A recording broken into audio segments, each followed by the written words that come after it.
The gentleman, I have the privilege of introducing this next gentleman. He's got over 35 years of business experience. He started over 15 different companies on his own. He's negotiated hundreds, what's the word? Hundreds of million-dollar deals, and has helped raise over $1 billion in capital for the companies that he's worked with. Cool or cool? Check this out. In 1979, he started a company with his partner. They started it with their own money, $500,000. Right? Their own money, $500,000. 12 years later, they sold the company. $1,600,000,000. Cool or cool? Do you think you might be able to learn something from this gentleman? I think so too. He is a phenomenal speaker. He's been on the stage with Brian Tracy, with Tony Robbins, with T. Harv Eker, with Robert Kiyosaki. Truly an amazing gentleman. You're going to love his presentation today. Robert Kiyosaki acknowledges him. How many of you have read the book Rich Dad, Poor Dad? All right. He acknowledges this gentleman as the inspiration for that book. Based on this gentleman's teaching, Robert put the book Rich Dad, Poor Dad together. This is Robert Kiyosaki's teacher, and he's here to teach you this morning. Are you guys ready for some cool stuff? All right. He loves taking the theory and all the business strategies and skills that from out here and all over and bringing them down into concrete terms so that you can get started. How many of you are in business right now? And how many of you would like to take that business to an entirely new level? All right. That's what he does. How many of you are not in business right now? How many of you would like to start a business though? Yes? Starting from scratch is something that he does also. You know, taking any business or any person and getting them into cooking them up with the strategies, the skills, all the technologies that they need so that their businesses will zoom and soar is exactly what this individual does. And aside from being a presenter and starting mega businesses and being a phenomenal entrepreneur and a teacher, he's also an amazing author. So please help me give a huge round of applause for Mr. Keith Cunningham!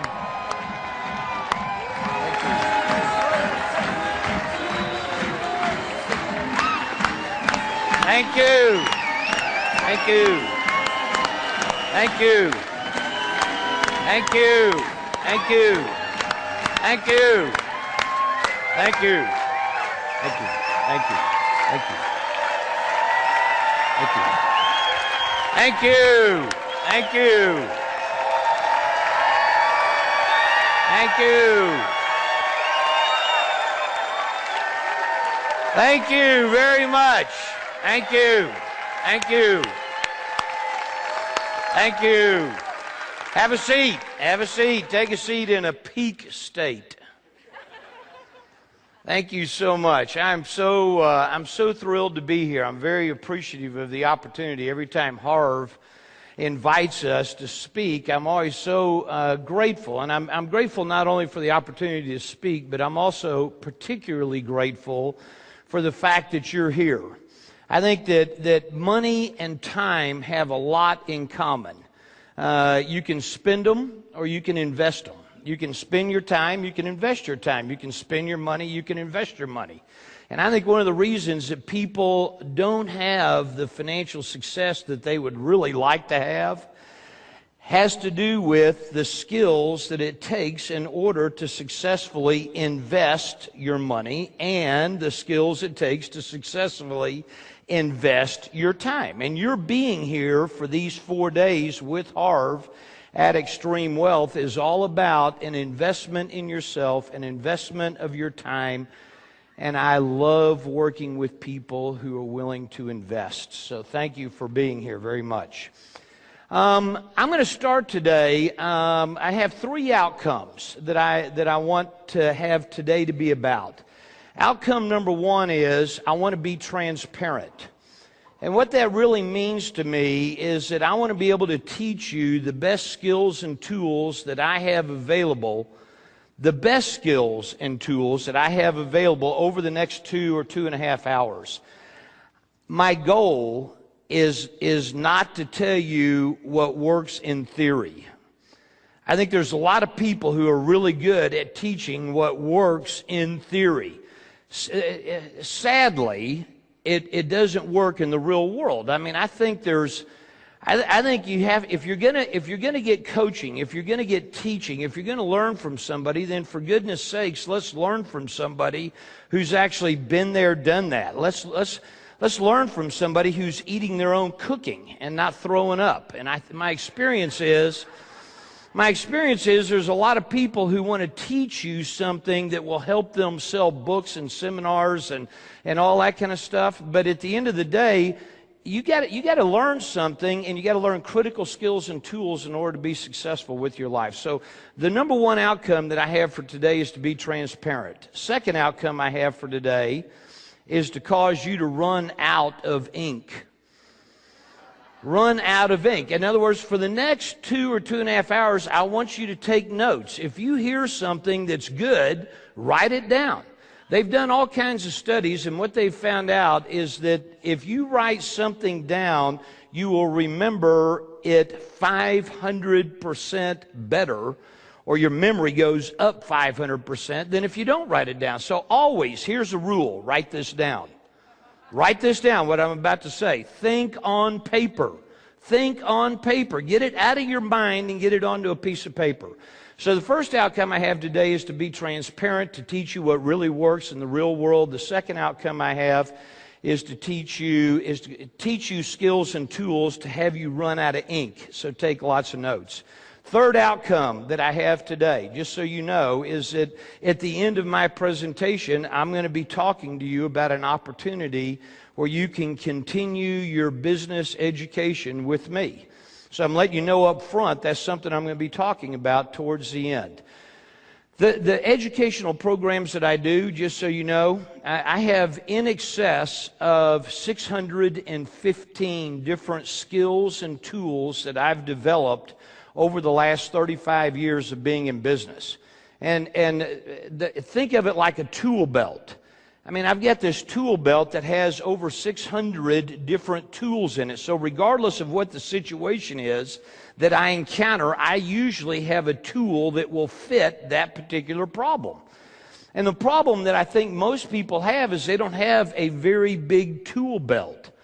In fact, most people only have one tool. You know what the problem is if all you have is a hammer? I mean, to the man with a hammer, everything looks like a nail. And so if you only have a hammer in your tool belt, you're constantly pulling out your hammer when what's required is not a hammer. What's required is a screwdriver or a saw or a level. So the idea is today I'm going to give you a half a dozen. That's about all I have time for in 2.5 hours. I'm going to give you a half a dozen of the best skills and tools that I have. And then I'm going to talk to you at the end about how if you'd like to have more skills and tools, there's a way to do that. I think what we've just handed out to you is a piece of paper.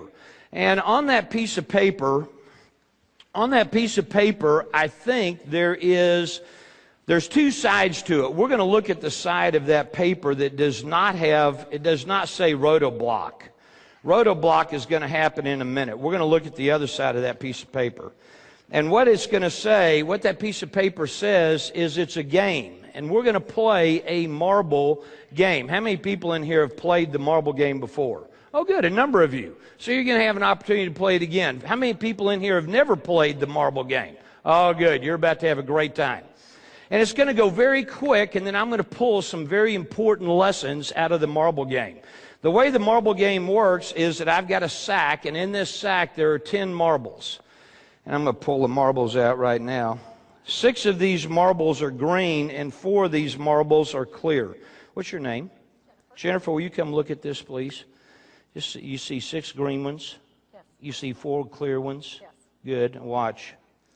There they go. All right, they're in the bag. All right, will you hold the bag for a minute? Good. Now you can go sit down. Or you can come stand up here and teach this. All right, good. So there's 10 marbles. What's going to happen is you're going to start off with $100,000. And we're going to do a series of pulls. We're going to select a marble. In fact, you're going to select a marble. I'm going to walk around the audience, and you're going to select a marble. And if a green marble comes out of the bag, you're going to win the amount that you wagered. However, if a clear marble comes out of the bag, you're going to lose the amount that you wagered. So on your piece of paper, I think what you see is something that says equity. And I think that number right now is 100. And then what's the next column say? It's amount risked. So amount risk. And then what's the next column say? Win-loss. Good. And then what's the final column say? Good. So total, and that's going to be a dollar amount. So here's the way that's going to work. Watch this. You're going to start with 100, and let's suppose you decide on the very first pull that you want to wager. You're feeling lucky, so you say, good, I'm going to wager 30,000. Then I'm going to walk around, and you're going to pull the marble out. Not me. You'll pull the marble out, and everybody will see it. And then if it's a green marble, do you win or lose on a green marble? You win on a green marble. How much do you win? Good. So let's suppose that we risk 30. We pull out a green marble. We're going to write down a W. How much did we win? We won 30. So how much in the next line is my new equity? How much is 130? That's it. So now I'm really doing good, and I say, well, I think this time I want to bet 50. And you have to place your bet before we pull the marble. Let's suppose we win again. Then how much do I have now? 180. I won 50. I won 50. So this number right here is now going to be 180. Do you know what you're going to do? Good. It's going to go very fast. It's going to go very fast. You're going to have to make the decisions very quickly on what you do or don't want to do. The object of the game is to win as much as you can. If by chance you go bankrupt, then you're out of the game until we're finished. And then we'll figure out what happened. Okay, is that good? Yes, ma'am. The marbles will always go back into the bag, so we're always dealing with 10 marbles. Good, make your first bet. Make your first bet. Let me ask you a question, Jennifer. Are you feeling lucky? Yes, I am. She says she's feeling lucky, ladies and gentlemen. Got your bets ready? Here we go. Here we go. First marble. Green, it's a winner. You won the amount that you risked. You won the amount that you risked. Hi, Don. Dan. Dan, how you doing?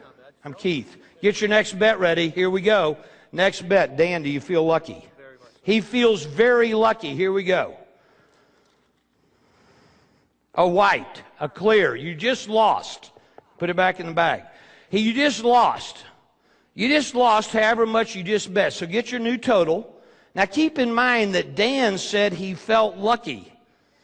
And he just lost. Now here's a rule I didn't tell you. Dan is going to have to keep drawing until he draws a winner. Dan's going to keep drawing. So Dan, now how you feeling? Not quite as lucky. Dan is not feeling quite as lucky, so you may want to kind of gauge back on your bets. Get your bets ready. Here we go. Here we go. Here we go. Winner, winner. Oh. It's another clear one. Another loser. That's 2 losers in a row. What's the odds of us having 3 losers in a row? Holy cow. We're due for a winner, don't you think? All right, so are you feeling lucky? Not quite as He's not feeling very lucky. If I were you, I would kind of pull back on the size of my bet. Get your bets ready. Get your bets ready. Here we go. Here we go. Another clear one. Another clear one. Ladies and gentlemen, 3 in a row. How could that happen? Has anybody gone broke? Holy cow. I guess some people are just going to get to sit and watch. That's what happens when you go broke. When you go broke, you don't get to play anymore. You just have to sit and watch. Sorry. Here we go. That's 3 in a row. Now, let me ask you a question. Don't you think that we're due for a green one? I do. I mean, if there was ever a time to back the truck up, this would be it. I mean, let's load this baby up. I mean, what's the odds of 4 losers in a row? I mean, how are you feeling? Are you feeling lucky? Yes. He's feeling lucky, ladies and gentlemen. Here we go, here we go, here we go, here we go, here we go. It's a clear one. It's another clear one. Are you kidding me? Now how many people are bankrupt? A few more hands. Okay. So what is that? Four green ones in a row? Four white ones in a row. Four clear ones in a row. So that we have 4 losers in a row. What is it? What is she telling me? No, they're in there. Look. Look inside. Look inside. Yeah, they're there. Are they there? Oh, they're there. Are they there? Are there 6 green ones in there? There are, aren't there? 6 green ones. I haven't messed with it. We're good. Are you feeling lucky? No. We got no way of knowing what this guy. This guy's in shock. Make your bet. Make your bet. Here we go. Sorry, he's got to keep going until he gets a winner. Here we go. Here we go. Here we go. Here we go. A clear one. Another clear one. That is 5 in a row. Holy cow. How much money would y'all give me to go to somebody else? I mean, this is unbelievable. 5 bad ones in a row? Are you kidding me?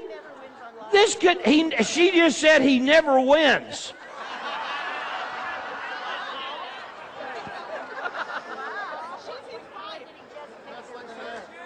Here we go, here we go, here we go. Are we due?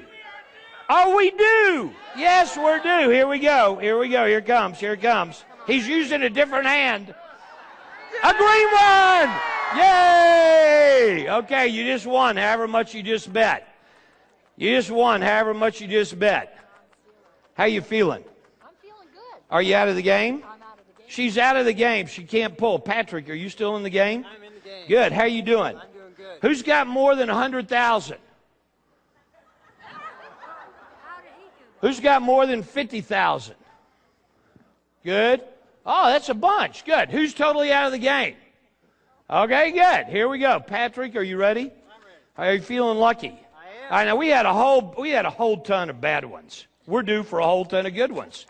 Wait, how much you betting? 1,000. What a weenie. I mean, if you're going to run with the big dogs, let's play. I'm playing 60% of my. Let's play. No, really, let's play. If we're going to play, let's play. What's all this puss around mess? Let's go. Let's go. Come on, make a bet. 10 grand. I don't have it. How much you got? 1,500. You got 1,500? And you're betting 1,000? You're a good man. Here we go, here we go, here we go, here we go. Get ready. A green one. Attaboy. Attaboy. Here we go. Are you still in the game, Chuck? He's out of the game. How you doing, Jim? Totally out. Bradley, how you doing? I'm doing well. How much? 94,000, ladies and gentlemen. Give him a hand. That's pretty good. Are you feeling lucky? He feels lucky. How much are you going to bet? 3,000. You got 94,000. Let's go. Let's make a bet. 20 grand. 30 grand. 30 grand, ladies and gentlemen. Here we go. Here we go. 30 grand. He's going to bet 30 grand, so you're really feeling lucky. I'm feeling lucky, too. Go ahead and bet. Here we go. Blow on it. Blow on it. Rub it. Here we go. Clear one. Not good. Not good. Not good. Here we go. Are you feeling lucky this time? You know, this is a time you would double down. I mean, you just took a hit of 30. Let's get it back and then some. What do you think? Let's go ahead and swing for it. Because if you hit it, it's good. How much are you going to bet? 50. 50. Say 50. Say 50. Let's go. 50. 50. He did it. Here we go. Here we go. Let's pull it, Bradley. Here we go. Let's go, Bradley. Come on, brother. Here we go. Here we go. Green! Attaboy, Bradley. I knew it. We doubled down. That was good. That was good. How many pulls have we done? 10? 10. We've done 10. How are we doing, by the way? Who's got over 100? Who's got over 200? Who's got over 300? Who's got over 400? How much do you have? 410. 410,000. This is the guy that won 12 grand last night. Is that right? Are you feeling lucky? He's feeling lucky, ladies and gentlemen. He's going to pull the next marble. So how big is the bet? 200,000. Ladies and gentlemen, he's betting half the pot. Here we go. Are you ready? Obviously, he feels lucky. Obviously, he knows what he's doing. This is a very talented guy. Green, I told you. Here you go. Put it back in there. He just won 200. He's up to 600. Anybody got more than 600,000? Who's got more than 600? You do? How much do you have? 634. How much do you have? 610. Are you feeling lucky? Yeah, I am. He's feeling very lucky. How much are you going to bet? About 100. 100,000. And you feel lucky? I mean, if you feel lucky, you go ahead and take a swipe at it. Let's go. Let's bet 600,000. 600,000, ladies and gentlemen. How are you going to, if he wins, you're in trouble. How you doing? You're going 600 too. Okay, here it is. The battle of the Titans. Here we go. These guys feel lucky. Here we go. That's it. Here we go. Here we go. Here we go. Here we go. Green one. Man, all we got to do is get these guys that are winning a lot. Now, they got over $1 million. How many people are bankrupt? Good. This is our last one. This is the last one. This is the last one. We're not going to do it again. So you better, if you're going to win, you better go ahead and bet. Are you feeling lucky? How much are you betting? 10,000? How much do you have? You have what you started with. You're just betting 10,000, 10,000, 10,000, 10,000, and you're even. Is that right? 10% of the game. Here we go. Here we go. Here we go. You betting 10,000? This is it. Here we go. Last pull. Better bet big. Better bet big. Green. All right, good. Okay, good. Let's figure out what happened. What's this game really about? Ah, I love that. This game is, how many people, let me see, how much did my big boys get? How much did you guys, over here, how much did y'all have? 1.3. 1 point what? 1.235? So 1.3 is the high. Anybody in here higher than 1.3 million? Anybody higher than that? Good. Give him a hand. Stand up. We're going to give you a hand.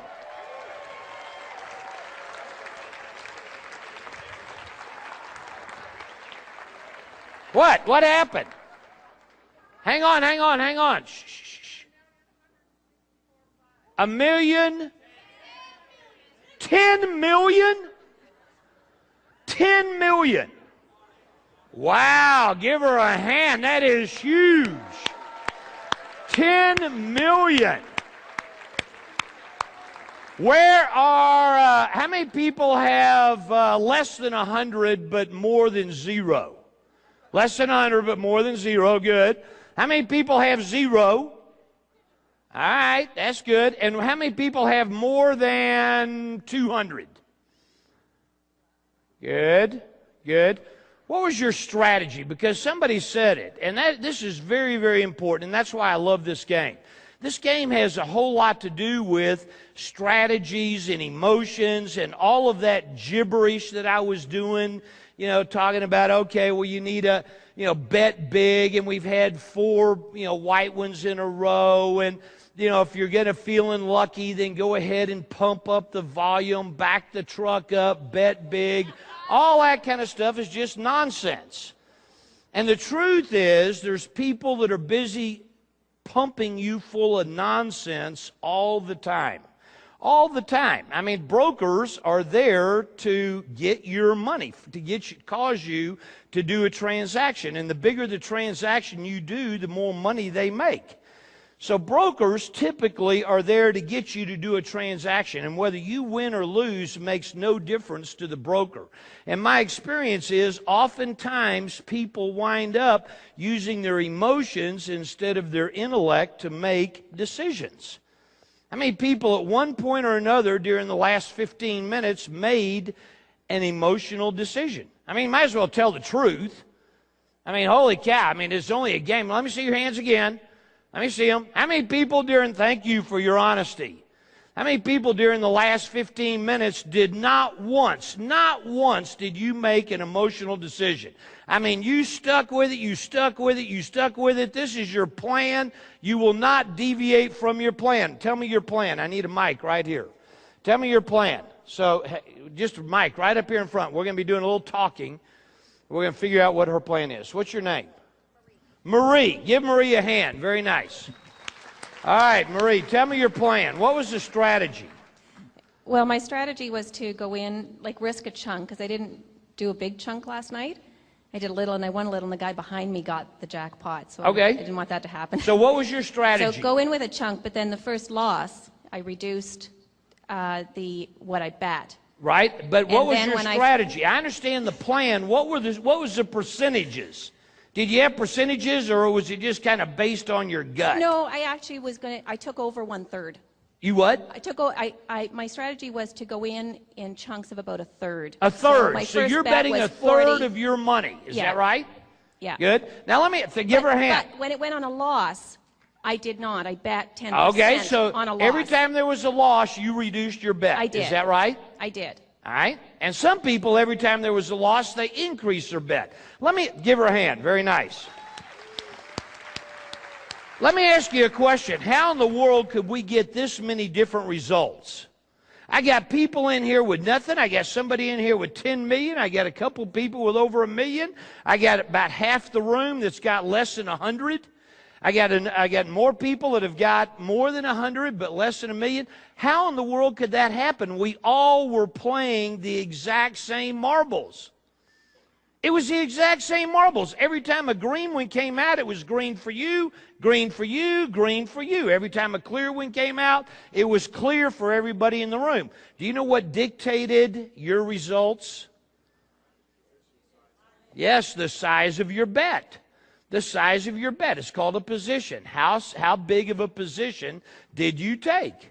And I agree with Harv, how you do anything is how you do everything. And my experience is how people play this game usually is a reflection of how they play in real life.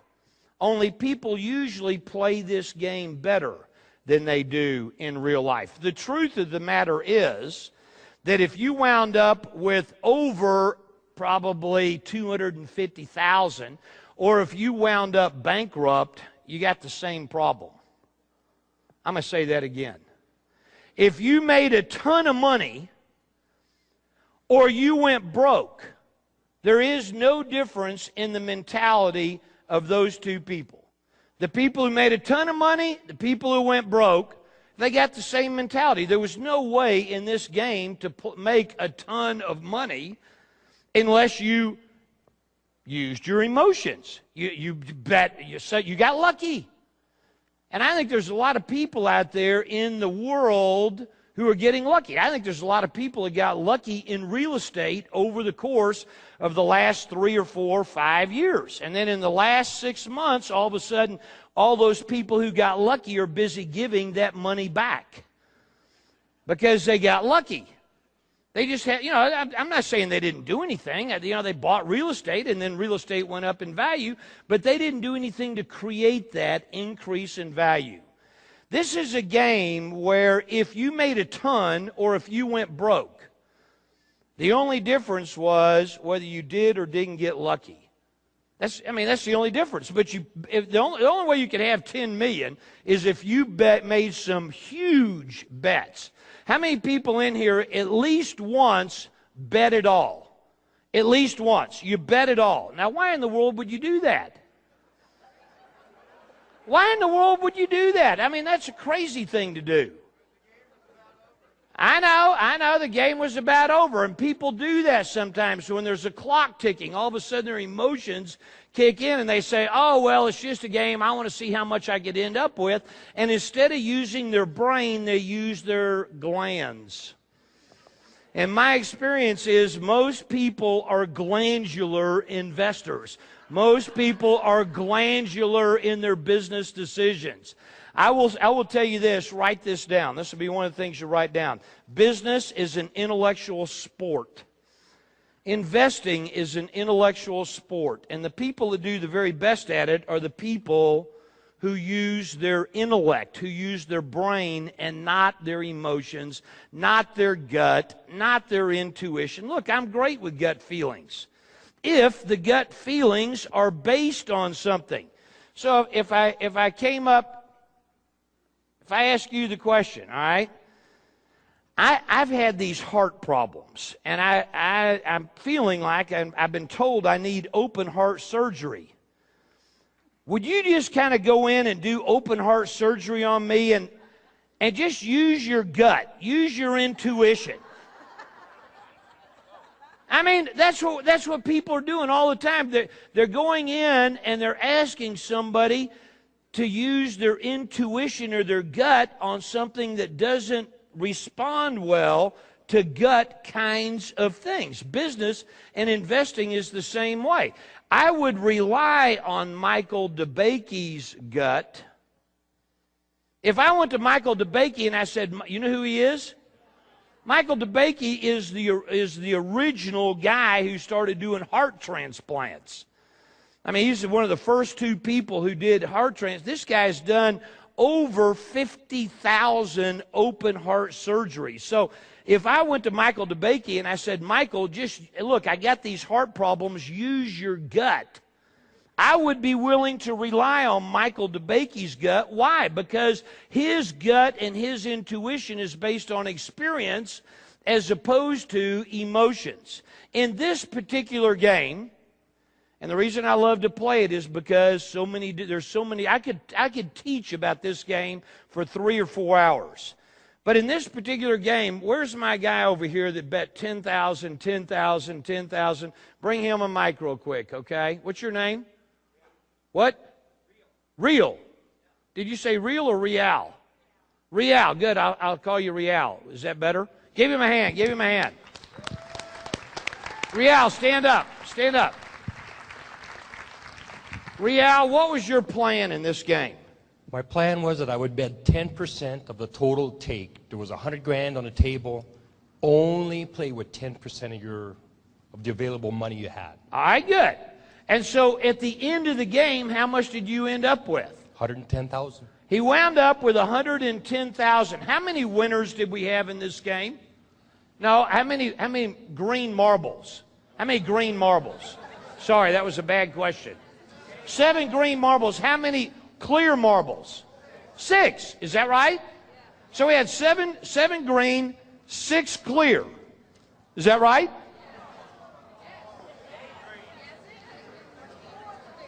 Was there one more green than clear? Yes, that would be true, which is how he wound up with 110,000. Now, if he's betting 10%, by the way, that was very nicely done, because, number one, could he ever go broke by only betting 10% of what he made? No, he could never go broke. Because if he got down to 50,000, then how much was your low point? 70,000. 70,000 was his low point, so at that point you were betting 7,000, is that right? I kept it at 10,000. You kept it at 10,000, 10,000, 10,000, which is okay, but would it have been possible in this game for there to have been 10 clear marbles in a row? Oh, yes. Is that possible? Yeah, it is. So under your theory, you were still exposed to some risk. Did anybody, don't sit down, I'm going to come back to you. Did anybody in here use just a percentage, a percentage, a percentage? Good, right there. Yes, stand up. We're going to bring you a mic. Hang on, leave this mic here. They're going to bring you a mic right now. Yeah, good, tell me. I did exactly the 10%, and it finished at 103. That wasn't exactly, I rounded a bit, so I went from, I was down at 77,000, I bet. And how much did you end up with?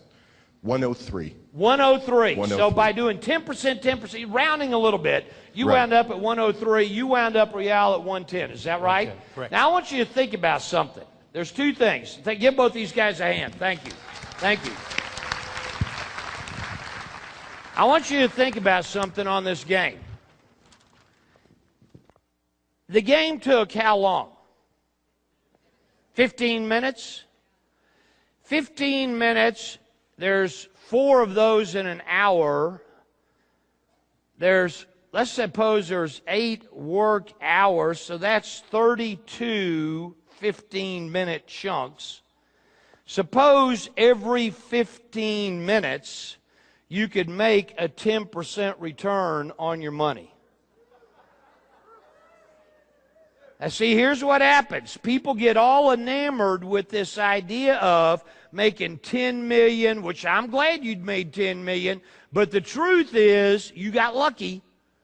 It's the only way it could have happened. You don't make 10 million in this game with 7 winners and 6 losers. You don't make 10 million in this game unless you guessed right. And you don't go broke in this game unless you guessed wrong. So, but the truth is, if you made a ton or you lost it all, either way you were guessing.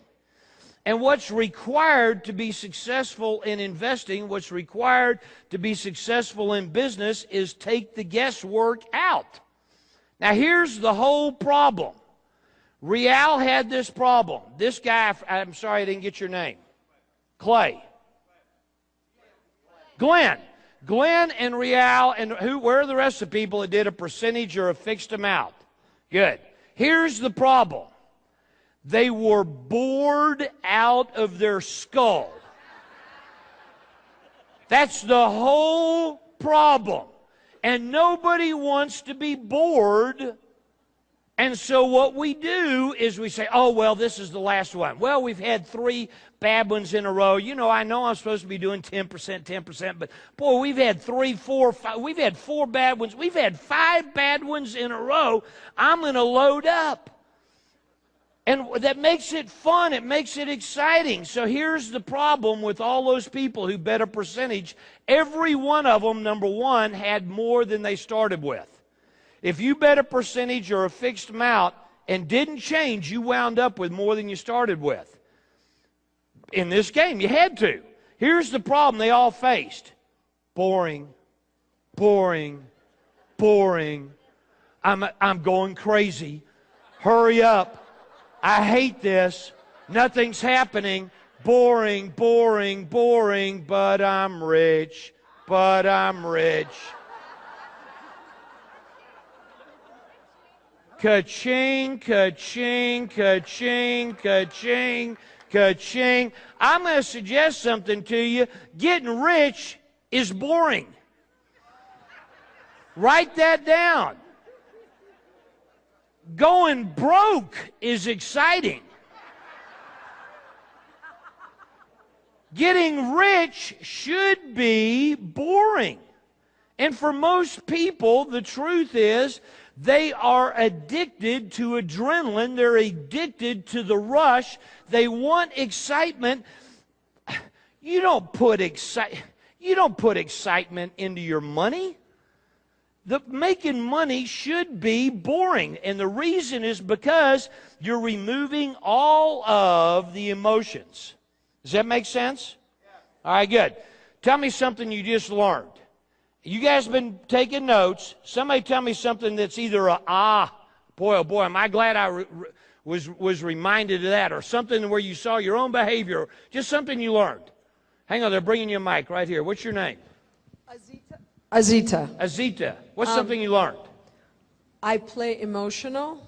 I take huge risks when we were losing, I was taking risks, huge risks. Yes.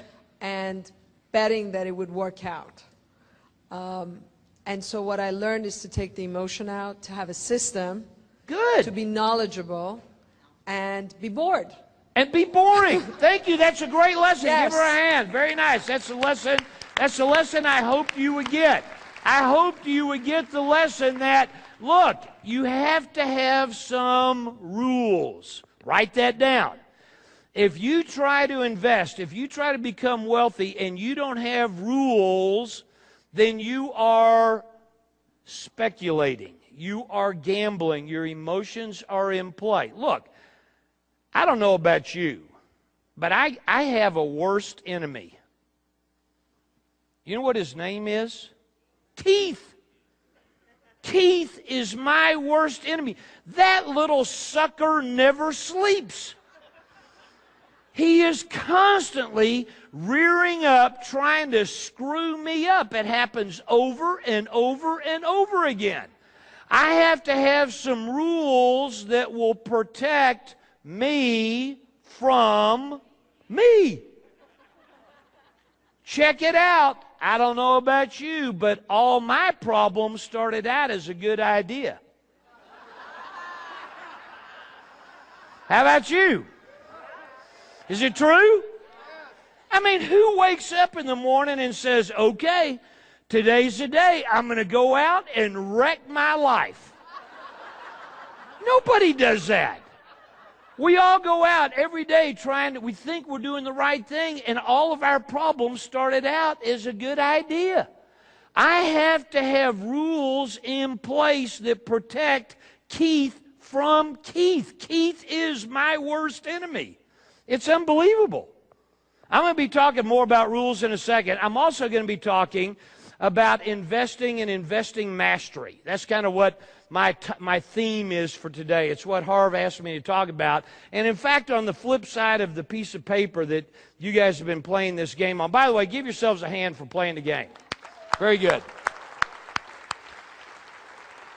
On the flip side of that piece of paper is something that just recently came in the mail to us, to Sandy and I, my wife and business partner, Sandy. We have a significant amount of money that's being managed by other people.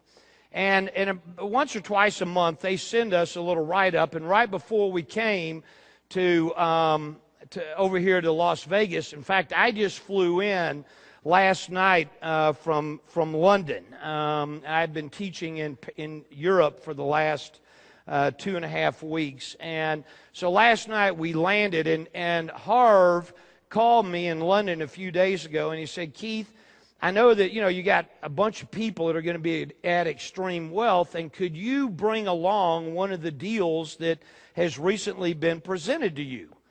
And so I said, sure. And, so I brought this deal along, not for you to do it necessarily, but for you to look at it, and this is some of the kinds of things that we're seeing that are opportunities.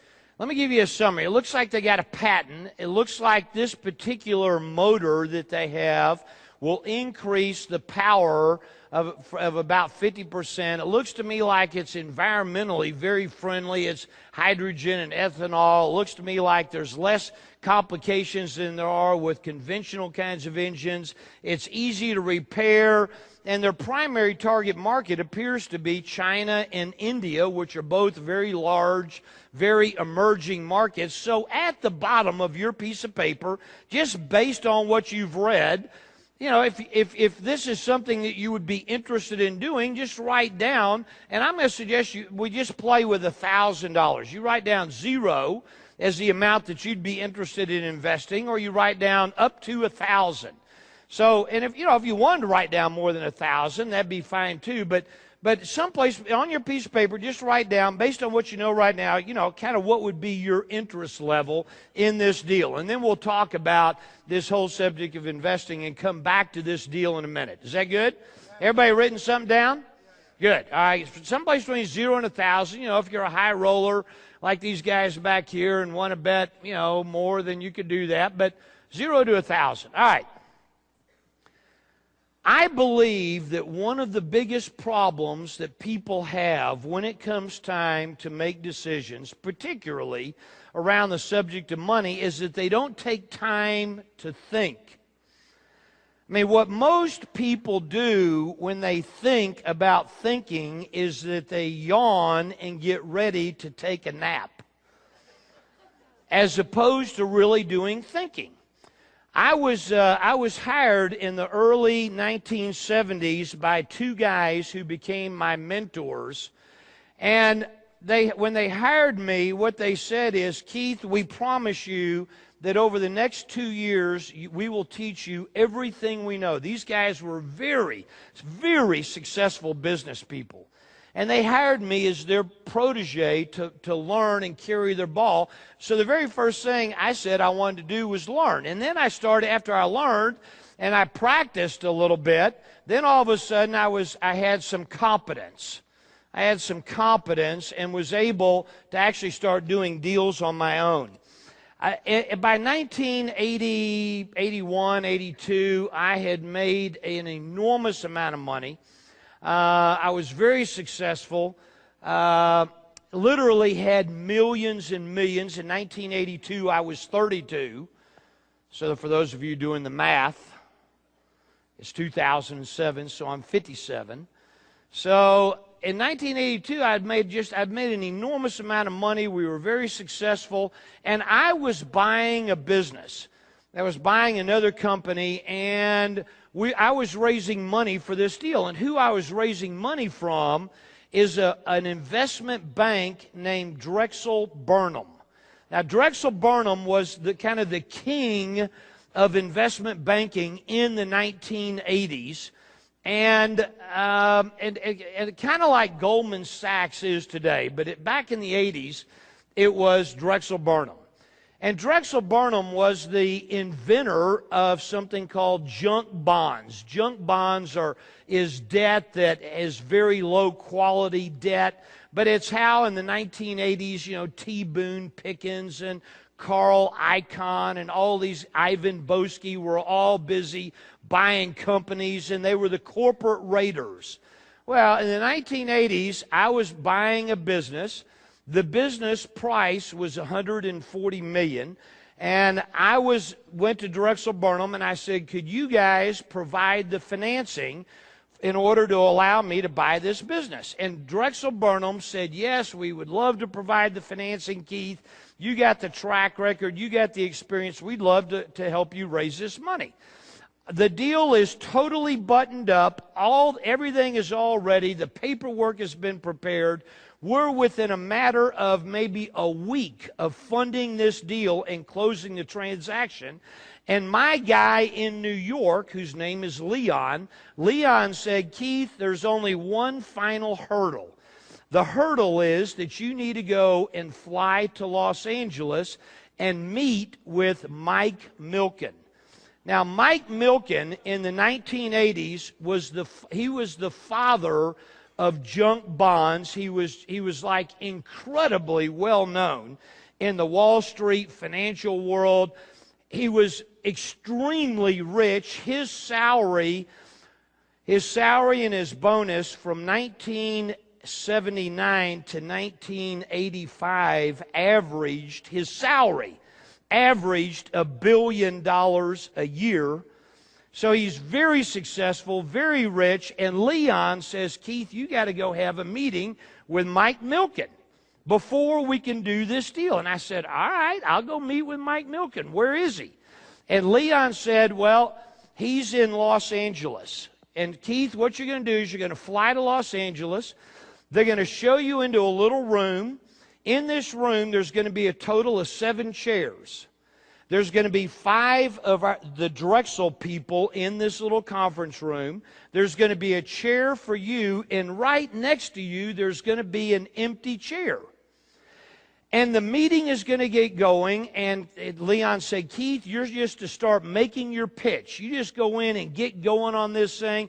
Tell them why this is a good deal. And at some point into the meeting, the door is going to open, and in is going to walk a little bitty short guy with a bad toupee. That guy is Mike Milken. Mike's going to sit down next to you. Don't say a word.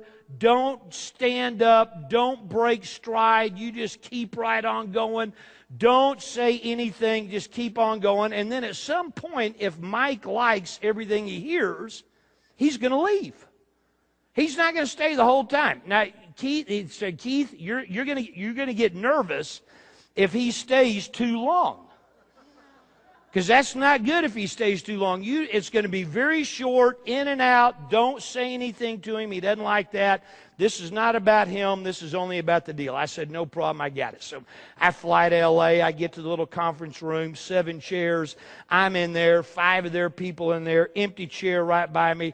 The 5 people say, okay, let's get going. Man, I am rolling. I am smoking. I'm telling them why this is a good deal, about competition, about market value propositions, competitive advantage, management teams. I am cooking. The door opens. In walks this little bitty short guy with a bad toupee. He sits down right next to me. I don't break stride. I just keep on going. And I go for another 5 minutes, and the door opens again. They didn't tell me that was going to happen, so I stopped. I turned around, I looked at the door. This guy sticks his head in. I said, I'm sorry to interrupt. Mike, we have to have a decision on the takeover of Gulf Oil. I went, whoa, that's a big deal. Mike Milken, who's sitting right next to me, says to me and the rest of the room, he says, I'm sorry, give me 1 minute. Mike Milken opens his little day timer, turns a page, and says this: the next time I'm scheduled to think is from 3 a.m. to 5 a.m. on Thursday morning. You will have an answer at 5 a.m. I went, whoa. These boys are playing at a whole different level. You know what I mean? I mean, first of all, they're scheduling time to think. Are you kidding me? I've never done that in my life. I'm a gunslinger. I'm a ready, fire, aim, like this woman said over here. That's kind of how I did it. And I said, whoa, here's a guy who's obviously very smart, very successful. He's made a ton of money, and he is scheduling time to think. Not only that, it's from 3 a.m. to 5 a.m. in the morning. So I sat there and I opened my little notebook and I said, note to self. Schedule time to think. Now, let me ask you a question. Has anybody in here besides me ever learned something and then forgot to use it? Yeah. That's what happened to me. So here I am. I buy this company. I mean, I'm hot. I'm on a roll. Everything is good. I start buying real estate. I'm loading up with debt. And pretty soon I got hundreds of millions of dollars of debt. The economy started turning. And the liquidity, kind of like it is today, got drained out of the market, only it was worse. And ultimately, I couldn't sell any of the assets that I had, and my assets kept going down in value, but my debt stayed right here. So for a while, I was like this, worth a ton. And then pretty soon, I mean, here's my debt, and here's my assets, and I'm going, boy, this is getting worse and worse and worse. It reminds me of W.C. Fields said one time, I sure hope I break even on this deal. I really need the money. That's the way I was feeling. I was just hoping I was going to break even on this thing. I spent 4 years of my life negotiating my way out of several $100 million of personal liability debt. I had a lot of cash, I had a lot of net worth, and I just started trading. For 4 years, I made no money. All I did is go to the office every day and call my lenders and say, okay, look, I'll give you back your property, I'll give you back the assets, and I'll give you a little bit of my cash. And I was successful. After 4 years, I got back to zero. My accountants came to me in 1990, and they said, Keith, congratulations on getting out of debt. I said, thank you very much. I'm even. I have no assets. I have no debt. I got zip, nada, nothing. I got nothing. But I'm very happy. I broke even. And my accountant said to me, Keith, the bad news is you have, when there was debt forgiveness, so if I owed a bank $10 million and I only gave them back $6 million, then I had $4 million of debt forgiveness, right? Does that make sense? They said, Keith, the bad news is that debt forgiveness is phantom income to you. I said, all right, so what? They said, well, you owe taxes on that phantom income. And I said, well, I didn't ever get the money. They said, we know. That's why it's called phantom. I said, well, how big is the problem? They said $9 million. You owe the IRS $9 million. I said, well, I don't have that much anymore. I used to have it, but then I had to solve all these other problems. I said, I tell you what, let's do. Since it's phantom income, why don't I pay them with phantom cash? Fair is fair. They said, that ain't going to work. I said, good. What's my options? They said, well, your option is you can either pay it or you can file bankruptcy. On February the 12th, 1991, worst day of my life. February the 12th, 1991, I had to declare personal bankruptcy. And I had pissed away an enormous fortune. And the reason that happened is largely because I had learned a skill in 1982 that I forgot to use, and it was the skill of thinking. I'm going to suggest something to you, is that when you learn something and you practice and you get competent at it, what that usually leads to is arrogance. That's what it usually leads to. I mean, the problem with success is that success breeds complacency. Success breeds arrogance. And I see it all the time in the teaching that I do with entrepreneurs and people who want to be entrepreneurs. I mean, people who get their first bite at the apple and start getting some success all of a sudden start getting cocky. And that's what happened to me. I actually I told somebody one time at the height of my wealth, I said, and my wealth was real. I mean, I had a lot of cash. It wasn't just on paper. I told somebody one time that I was kind of like Halley's Comet. You know, a guy like me only comes around about once every 70 or 80 years or so. I mean, that's the height of arrogance. But that's where I was. And so I started a sabbatical. And this sabbatical started in 1991. I didn't know how long it was going to last. It ultimately lasted 18 months. There's a reason I'm telling you this story. The sabbatical lasted 18 months. During the sabbatical, I said, my goal cannot be to get rich. I'm broke. I'm broken. There's a part of Keith who is broken because I'd spent my entire life up until then going for success, and it wasn't working. My marriage wasn't working. I was a sorry dad. I was a sorry husband. I was bankrupt. I had no money. And I said, I gotta work on Keith. That's the primary thing that needs to happen. I grew a ponytail. I got my ear pierced. I studied the world's religions. I read 180 books, theology, philosophy, all the ologies, psychology. And the way I describe this time is it's like being a basketball player and it's halftime. And I'm one of the players. And the buzzer goes off, and as I'm trotting off the court to go into the locker room, I turn around and look at the scoreboard, and the scoreboard says the score is 87-3. The other guy is winning. So I sat in the locker room in my halftime and asked myself the question, how do I win this game? How do I win this game? How do I win this game? I was stuck. Turns out that's a horrible question. It wasn't until I changed the question from how do I win this game to how am I going to play? It's not about winning the game. It's about how are you going to play. I changed the question and very quickly was able to emerge from this sabbatical that I was in. The sabbatical lasted 18 months. Within 3 years after I left my sabbatical, I had recreated my entire net worth. The entire thing. I'd made all the money back. Now the question is, how'd that happen? I'll guarantee it happened because I had skills and tools. If you don't have skills and tools, you can't do it the first time unless you get lucky and rely on hopium. Do you know what hopium is? That's what most people are busy relying on, hopium. I hope it'll work. And I went bankrupt because I took my eye off the ball, got cocky and arrogant. I didn't think it could happen to me.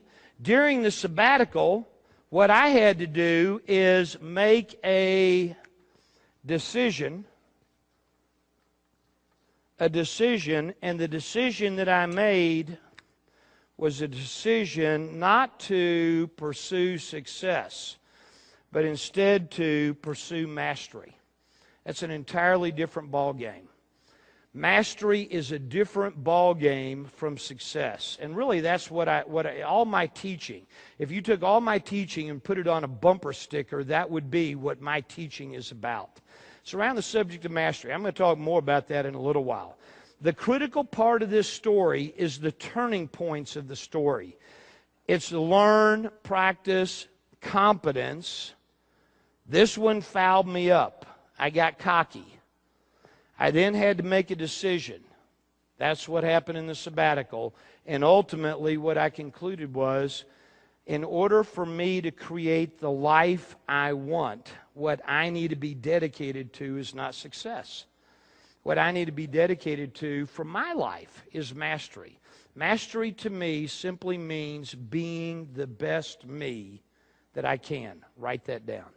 Mastery means being the best me that I possibly can. The truth of the matter is, when I die, I have no interest in somebody standing over my grave delivering a eulogy to say, here lies Keith, he was super rich. That's not the difference. What I have an interest in is saying, here lies Keith. He planted a stake. He gave it everything he got. He made a difference. That's a whole different ball game. That's what mastery is about. I believe mastery is what you learn after you think you know it all. Mastery is what you learn after you think you know it all. I heard a saying one time that really sums up mastery to me. It says this: there is nothing noble in being superior to someone else. The only true nobility is being superior to your former self. There's nothing noble in being superior to someone else. This is not a race. And for sure, it's not something I'm going to win. There's nothing noble in being superior to someone else. The only true nobility is being superior to your former self. It's very powerful. What if the level you decided to play was at the level of, how do I create the best me? That's a whole different ballgame. So, critical thinking time. I learned the lesson. I now take very regular breaks to do thinking. But I think one of the reasons people don't get rich is because they don't ever bother to think. If you're going to think, I have over 450 questions that I have developed that I use when I'm about to think about something. If I'm about to think about buying a business or starting a business or growing a business, or if one of my businesses isn't as big as I want it to be, I know how to do that. And so I just begin asking myself these questions that I've developed, and that's what critical thinking time is. Critical thinking time is really asking yourself questions. I think the second part that goes along with this, and they'll show it up here in a second so you can take notes, critical thinking is not only about thinking time, it's also about clarity of the problem.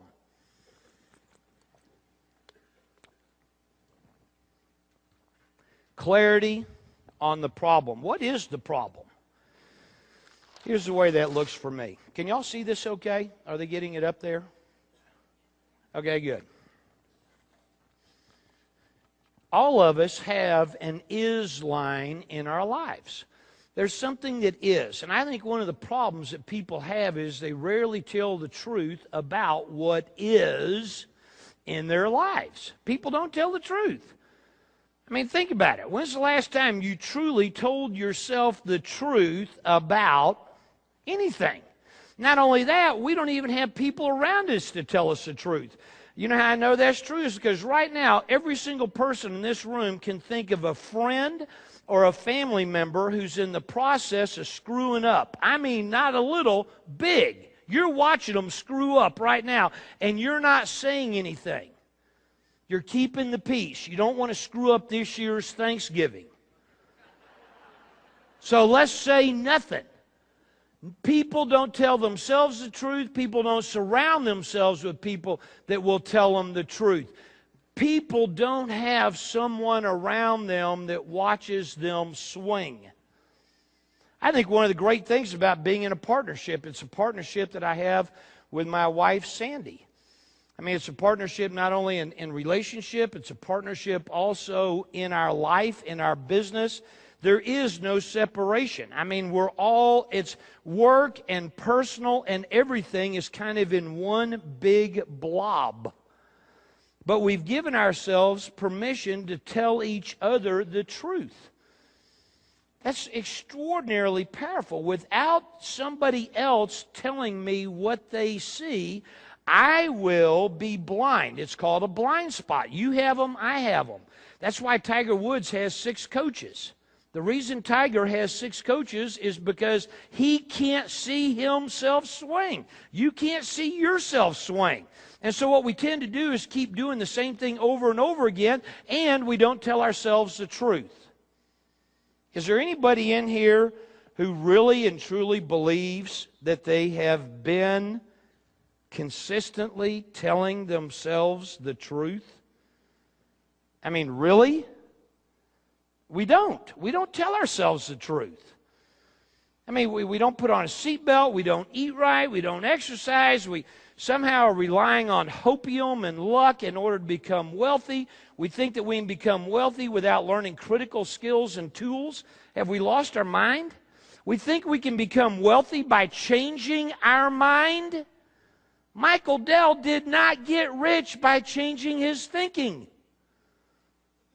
That's not how he did it. It's not how Warren Buffett did it. Is it important that you have good psychology? Of course. But if that's all you do and you expect to get rich off of that, you just look at the most successful people on the planet and ask yourself the question, how did they do this? Is it because they sat down and read a book and changed their thinking, or is it because their psychology was good, but what's the core reason they got rich? It isn't because they read a book. It isn't because they took a seminar. It's because they got off their big fat butts and went out there and learned critical skills and tools and then practiced and corrected and practiced and corrected and practiced and corrected until they became a master. That's how they did it. Name one person who's one of the 10 wealthiest people on the planet who got there by doing the least, who got there by cutting in line, who got there by relying only on their natural talents. Name one. Name one person who's the best in the world at anything. I don't care what it is. Riding a bicycle. There's somebody out there who's the best in the world at it. Making money, investments. There's somebody out there that's the best in the world in it. Building computers. There's somebody out there that's the best in the world at it. Whatever business you happen to be in, there's somebody out there who's the best in the world at it.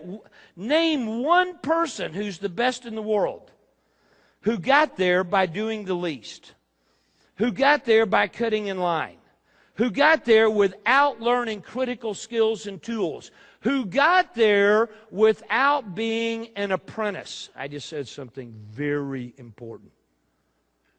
Very important.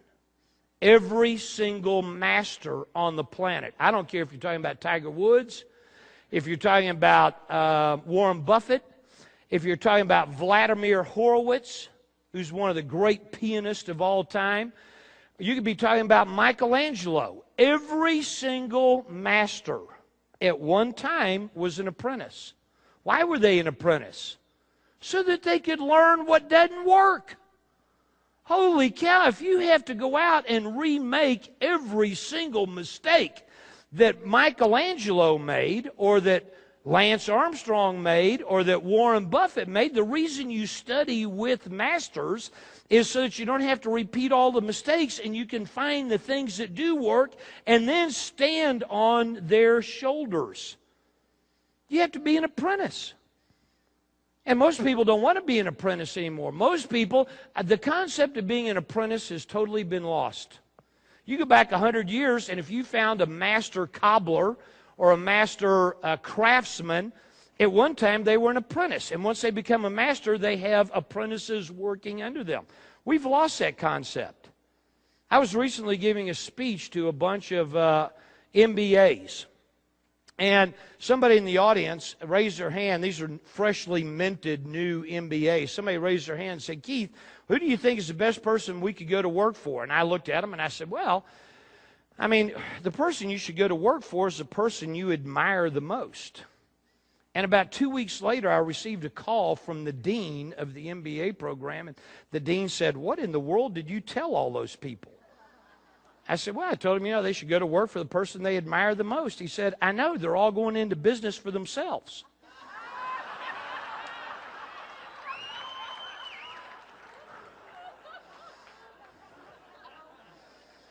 You got to tell the truth about what is. If you don't have skills and tools, you can't be hacked off that you're not accelerating your pace to what you want.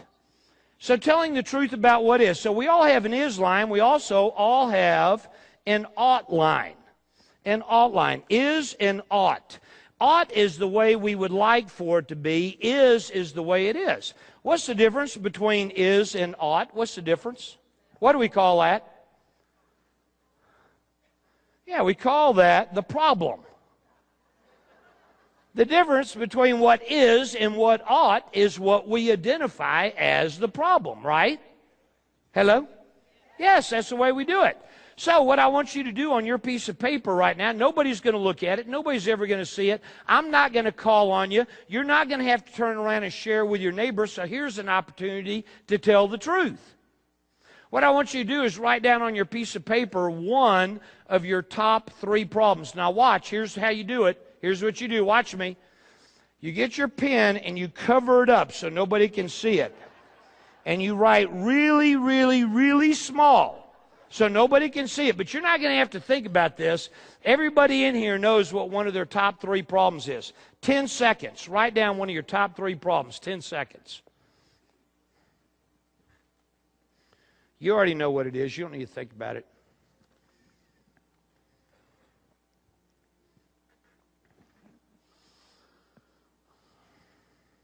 Good. You got your top problem down?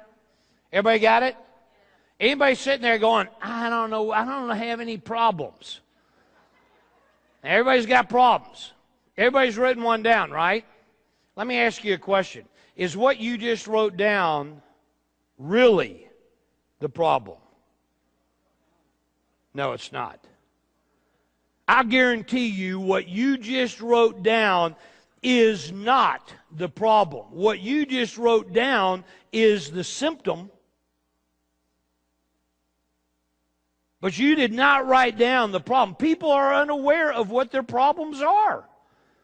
That's part of this is. You got to get clarity on what the problem really is. Most people are trying to solve the problem that isn't. If you wrote down that I don't have enough money, if you wrote down my health, if you wrote down my relationship, I don't care what you wrote down. That is not the problem. If you wrote down I don't have enough self-discipline, that is not the problem. The only people fooling around with self-discipline and self-motivation are the people who are doing the best they can. There's a reason why we don't have what we want in our lives. And the reason is because we're all busy doing the best we can. When's the last time you got up in the morning and said, okay, today I'm going to do the 3rd best I can all day long?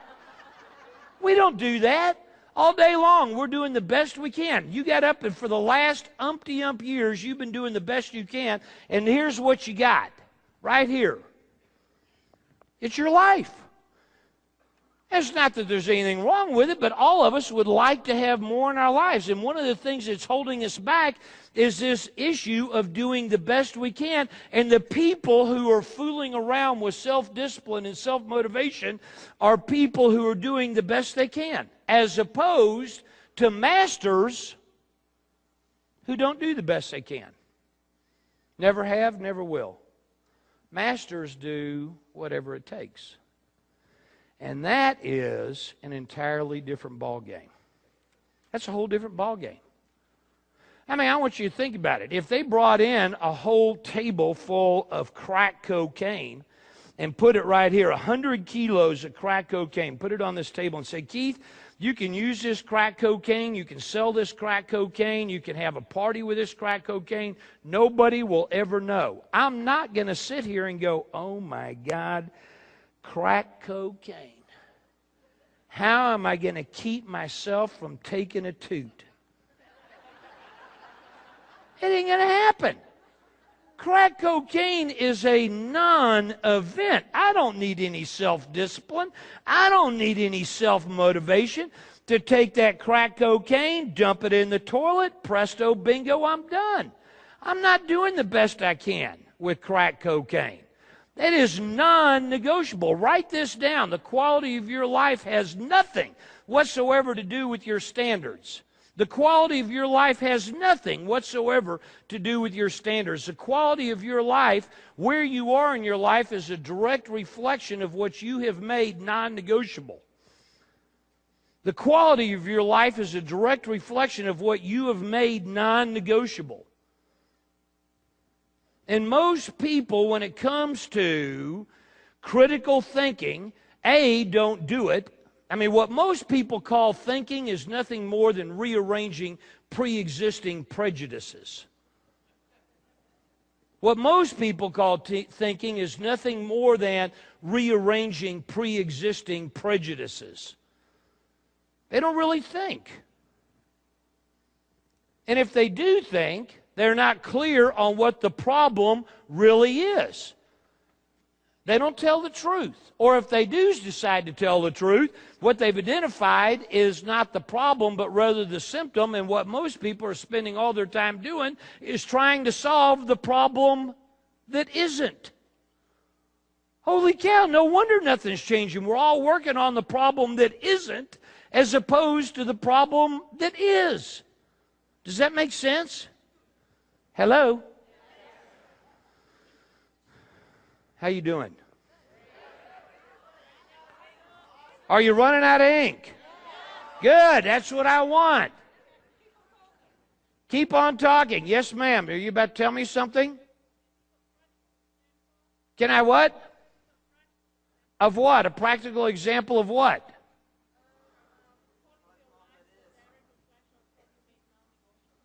The quality of your life is a direct reflection of what you have made non-negotiable, not your standards. Everybody I know has high standards. Do you know what the problem is? The problem is exceptions are the enemy of excellence. That's the problem. Exceptions are the enemy of excellence. That's not Keith, that's Aristotle. Aristotle said that. We wind up running our lives with exceptions. We don't plant a stake. What's your name? Ming. Ming, watch.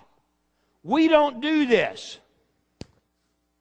I will not tolerate exceptions. We don't do that. We don't even want to commit. You know why we don't want to commit? Because you can't commit if you're still looking. We don't want to stop looking. We want to keep all of our options open. Until one is committed, there is hesitancy, the chance to draw back. Always ineffectiveness concerning all acts of initiative and creation. There's one elementary truth, the ignorance of which has killed countless ideas and splendid plans, that the moment one commits, providence moves too. All manner of meetings and material assistance arise in one's favor that no man could have predicted. You've heard that all your life. We just don't pay any attention to it. What's non-negotiable? Your time. You don't ever make exceptions. You do make exceptions. Sometimes, there it is. Sometimes she makes exceptions, ladies and gentlemen. There it is. We all do. And that's what's holding us back, because everybody believes that if you do the best you can have what you want. You can't. You can't have what you want if all you're willing to do is the best you can. So that's number two. Number two, I'm working on critical thinking here. Critical thinking is about, number one, taking thinking time. Number two is getting clarity on the problem. Number three, who in here has ever been on a debate team? On a debate team. Good. For those of you that have been on a debate team, you're going to recognize this. For those of you that haven't, let me tell you what it looks like. If I was on a debate team, my debate coach would bring me a subject. They would say, capital punishment. And they would say, Keith, you are to prepare for the debate. They don't tell me whether I'm for it or against it. They just tell me to prepare for the debate.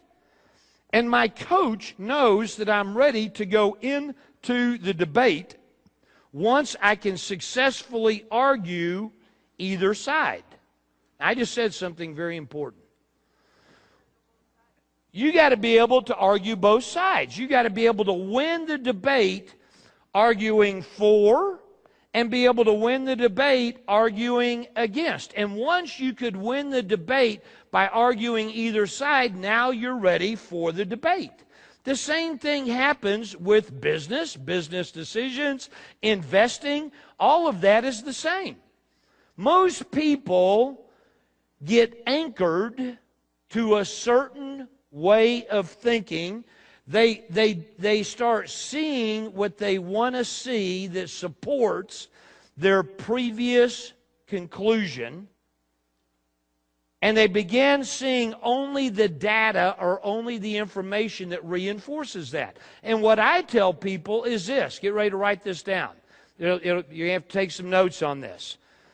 The quality of your investment decisions.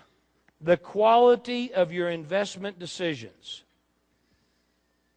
is a direct reflection. The quality of your investment decisions is a direct reflection of the number of competing thoughts. The quality of your investment decisions is a direct reflection of the number of competing thoughts you can simultaneously entertain. The quality of your investment decisions is a direct reflection of the number of competing thoughts you can simultaneously entertain. Before you decide to invest, what you got to do is have some conflicting thoughts. Why should you do it? Why shouldn't you do it? What could go right? What could go wrong? And most people, when they get ready to invest, don't ever have those kinds of internal dialogues. They don't even think about it. Most people get blinded and they say, oh, God, I love the idea. And so they start moving towards that idea as opposed to saying, well, wait a second. Could something happen? Could something go wrong? Could this thing turn out to be a mess? Most people never even bother to think about it. So that's number 3. Have a debate. Have conflicting thoughts. Number 4. This is critical thinking. Number 4 is, anytime you're using your emotions, rest assured that you're thinking about the idea, the brilliance of the idea. So it's actually on this. It'll come up in a second on the screen. So emotions equal idea. Most people get enamored with the idea, like on Rotoblock. They get enamored with the idea. Holy cow, here's this engine, 50% more horsepower, and it's more energy efficient, and it's going to these emerging markets. It's not as complicated. Boy, what a great idea. I'm going to tell you something. Pay very close attention.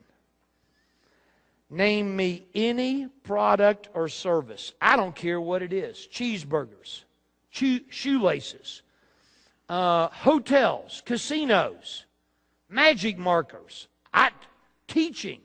Name me anything. I don't care, whatever business. What business are you in? Real estate. Charity business. Good. What business are you in? Wellness. I don't care what industry you tell me. Pick it. Give me 1 week, and within 1 week I'll name you at least one person who's made millions in your business, in your industry. At least one person who's made millions, and at least 100 people who've gone bankrupt in your business. Write this down. It's never what you do. It's how you do it. Your success, your wealth will never be dependent upon what you do. It will always be dependent upon how you do it. Some of you have heard me. Who's heard me speak before? Oh, bless you. So, thank you. I've used this example. I love this example. Think about if you were going to leave here and this next week there was going to be an anniversary, a birthday, a celebration, there was going to be a raise, you just closed a big deal, made a ton of money. Something was happening where you decided to go and eat out. You can think of the restaurant that, boy, oh boy, if you were really going to blow one out, this would be the restaurant you would go to. You know which restaurant? Everybody in here thinking of a restaurant? Yeah. Nobody in here is thinking about McDonald's. Nobody. Nobody's thinking about McDonald's, and yet nobody has made more money in the history of mankind in the restaurant business than McDonald's.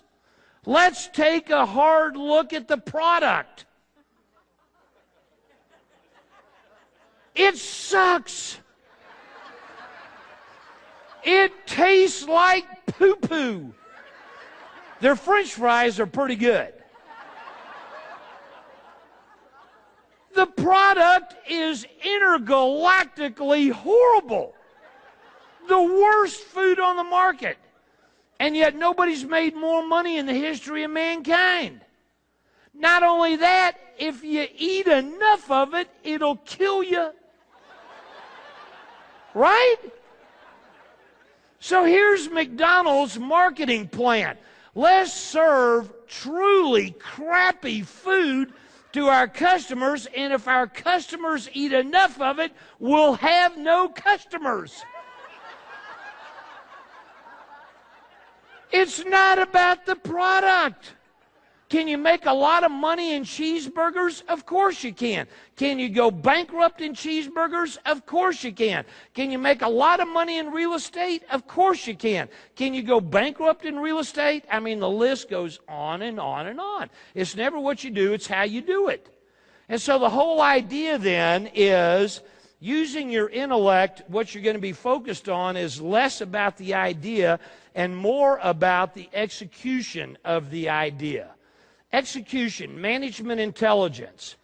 Who knows how to actually implement this idea? So this is part of critical things. So I've talked about think time. I've talked about getting clarity on the problem.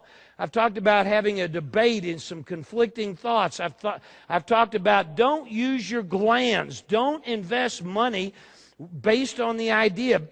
Invest money based on your intellect. And the reason most people have to rely on their emotions. Who in here has ever invested money and lost some or all of it? Look around. Look around. How in the world did that happen? I'll tell you how it happened.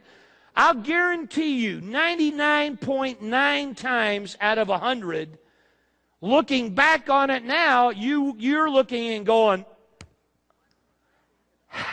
what was I thinking about? I could have had a V8.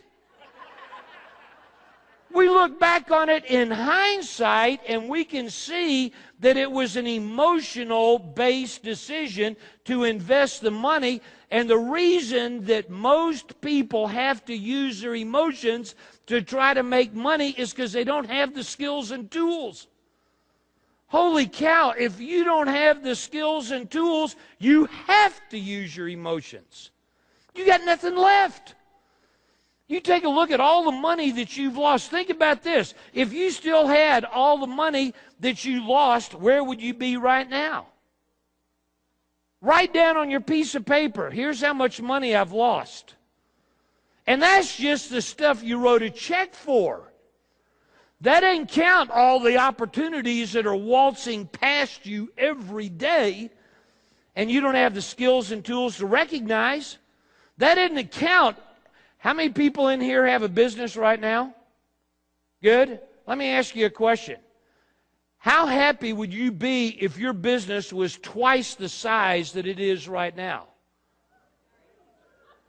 I can teach you how to do that. That's what I do. I've done it. We were just in Paris teaching a follow-up seminar to a seminar that I taught in April. There were 60 people in April. There were 100 people this last week in Paris. And every one of them came to me without exception. If they did what I told them to do, they had increased the size of their business by 20 or 30% in 6 months. I had one person who's a lawyer, who's a patent lawyer. They say patent, we say patent. A patent lawyer, very narrow niche. Her business hadn't grown in 8 years. And since April, what is that, 7 months? She's doubled the size of her business, and it has not grown a lick. I mean, the reason people don't grow their business, I'm going to tell you right now, the miracle of Michael Dell is not that he started a business. Any idiot can start a business. Most idiots do. It's not that hard to start a business. Anybody can do that. The miracle of Michael Dell is that he grew it. That's the miracle. If you're in business and you don't know how to grow it, if you don't know the next step, if you don't know how to raise money, if you don't know how to hire people and get a talent, how many people in here have the thought that customers are number one? Customers are number one. I guarantee you your business isn't growing. If it is, it's temporary. Customers cannot ever, ever, ever, ever, under any circumstances, be number one. You make customers number one, and you're going to not be in business very long. Your business will not grow. What's required is not customers number one. Employees have to be number one. Indifferent people deliver indifferent service. You know why most businesses aren't growing? It's not because they're not adding new customers. It's because they're not keeping the customers they got. Let me ask you a question. How big would your business be if you still had every single customer that had ever tried you? How big would it be? It'd be freaking enormous, wouldn't it? It'd be double, triple, 10 times the size that it is right now. If you still had the problem is everybody's focused on the wrong thing. The reason they're focused on the wrong thing is because they're not learning the critical skills and tools that will allow them to be successful. So therefore, they have to rely on their emotions instead of their skills and tools. Masters have rules. Masters always, always, always have rules. I got 21 investing rules that I have that protect me from me. And if I see a deal that doesn't fit my rules, I don't do it. I mean, too often people will eat anything that comes flying across the table, as opposed to saying, wait a second, there's certain things, if I'm going to be successful with my weight, there's certain things I can eat, there's certain things that I can't eat. But if you just eat everything that your eye catches, you're going to wind up having a weight problem, having a health issue. And so the people who are the most fit, who are the most successful with their health, are the people who have made rules, and then they've made them non-negotiable. They quit doing the best they can. Are you with me on this, Ming? Good. So you got to have rules. And I think most people who invest don't have investment rules, which then allows them to meet their worst enemy. I think one of the rules you got to have is stupid and small things. Let me tell you what this is about. Warren Buffett, who I happen to think is an absolute stud. Warren Buffett was on the golf course. And he and his buddies got to a par 3. And a par 3 on a golf course is the only hole where you have a legitimate chance of making a hole-in-one.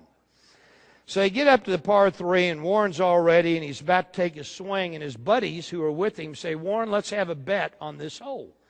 Warren said, okay, what's the bet? They said, $20. $20, Warren. If you don't hit a hole-in-one, you give us $20. Warren said, well, what do I get if I do hit a hole-in-one? They said, well, we'll give you $20,000. If you hit a hole-in-one, we'll give you $20,000. If you don't hit a hole-in-one, you give us $20.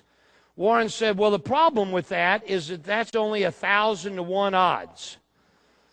I mean, I could stand here and hit 1,000 golf balls, and probably one of them wouldn't go in the hole. I mean, it'd probably take me more like 10,000 before one went in the hole. So Warren said to him, all right, look, I'm willing to do the bet. I'll give you $20 if I don't hit a hole-in-one, but if I do hit a hole-in-one, you give me $200,000. They said, no deal. Warren said, well, then I'm not going to take the bet. They said, Warren, it's $20. Son, you got $45 billion. You're so rich, you're giving 32 of it to your friend Bill Gates to give away. Last year, Warren Buffett's income net was $100 million a week. A week. Warren said, no bet. They said, Warren, it's $20. Warren said, bad odds. They said, Warren, it's $20. Warren said, stupid in small things, stupid in big things. Write that down. Stupid in small things, stupid in big things. You know what's keeping you from becoming as rich as you want? It's not the big things. People are pimping their rides. They're pimping their computers, they're pimping their clothes, they're pimping their vacations, they're pimping their houses, and then they don't have skills and tools. They don't know what's causing them to make money in real estate over the last 3 or 4 years, and therefore they're doomed to lose it. They're just following the herd. What are the Joneses doing? Oh, I'll do that too. Do you know that out of 100 people, by the time they get to 65, only 2 will be financially self-sustaining? 2 out of 100 by the time they get to 65, 2 out of 100 will be financially self-sustaining? Holy cow, if you look around to see what everybody else is doing, you're going to wind up like them. That's the problem. See, stupid and small things, that has to be a rule. You have to have a rule, and this is one of my rules, speed kills. The faster you try to do anything, the harder it is. The faster you try to get rich, the faster you try to get healthy, the faster you try to create a great relationship. The faster you try to do anything, the harder it is. See, the problem is there's 2 kinds of time. There's 2 kinds of time, and we don't do a good job of making a distinction about this. There's vertical time, that's 24 hours. And then there is horizontal time. Well, horizontal time is a lifetime. And most people wind up using the wrong kind of time. Let me give you an example. Let's suppose that we lived in a valley, and in our backyard is a 300-foot high dam that's going straight up, that's holding back this huge body of water. So there's a dam holding back this huge body of water. We wake up in the morning, we go outside onto our patio, we look up at the dam, we're drinking our coffee, and we see a crack in the dam. What do we say? Damn.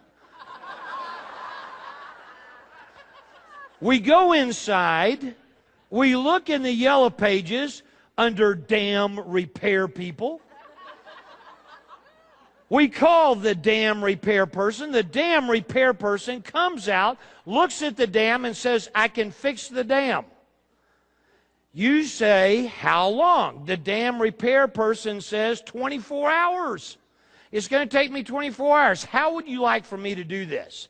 Would you like for me to repair your dam in 24 straight hours, or would you like for me to spend 30 minutes a day for the next 48 days? How do you want me to repair the dam? You say, 24 straight hours. Let's get this thing fixed, right? So while the dam repair people are fixing the dam, you think to yourself, well, I've always wanted to grow a tomato plant. So while the dam repair people are fixing, you go to the nursery. And you get to the nursery and you find a pot and you find the soil and the fertilizer and the right kind of mineral water and the grow lights, and you get the little tomato seeds, and you're about to check out, and you say to the nursery person, how much of my time is it going to take from the time I plant the seed until I eat a tomato? How much of my time? And the nursery person says, it's going to take 24 hours. So when you get home, Do you plant the little seed, put some water on it, put some fertilizer on it, put the grow light on it, put the sand and loam in there, spray it for bugs, dig the seed up, replant the seed, go through this 24 hours just digging it up, planting it, putting the fertilizer on it, putting the grow light on it, spraying it for bugs. Do you do that for 24 straight hours, or do you spend 30 minutes a day for the next 48 days? 30 minutes a day for the next 48 days, right? Anything that requires lots and lots and lots of vertical time is called a crisis. A crisis. And speed is not your friend when it comes to creating wealth. Wealth is built based on compounding, and compounding takes time. So speed is not your friend when it comes to money, because every time you feel like you want to go fast, now all of a sudden you slip into your emotions instead of using your intellect. Look at the money you've lost. Look at the money you lost and think about it, how long it took you to make that much money. I mean, maybe you've invested $40,000. It might have taken you 2 years to save up $40,000. Maybe you only invested $5,000 and lost it. I mean, maybe you can earn $5,000 in a month. I'll guarantee you, however much money you've lost, you didn't spend very much time. You didn't even spend a fraction of how long it took you to make it in order to make the decision to invest it and lose it. Is that true? Yeah. Holy cow, what are we doing? There's a reason why we're not rich. We're not using our brain. We're using our glands and our emotions. Speed kills. I love this cartoon that you're about to see, so watch this on the monitor up here. Here we go. It's a cartoon. Lemonade, $500. I just want to sell one and call it a summer.